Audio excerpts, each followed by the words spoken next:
Unsaan nako pagtawag ang sala diha sa husto nga ngalan niini ngani magalikay sa maakusahon nga espiritu.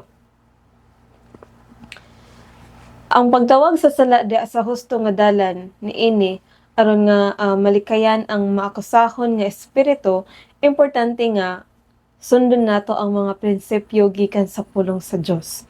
Kinahanglan atong masabtan nga wala kitay katungod sa paghukom.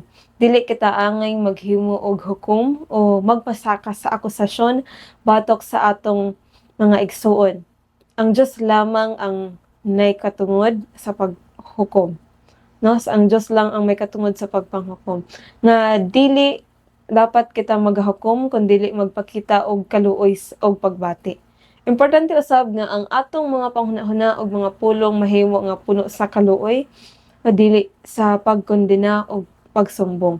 Ingon man usab kung kita adunay nakita nga dili maayo nga binuhatan ngadto sa atong isa ka igsuon, kinahanglan usab nga ato siyang duolon, ipakita nato kaniya kung unsa iyang sayop no sa maayo nga pamaagi.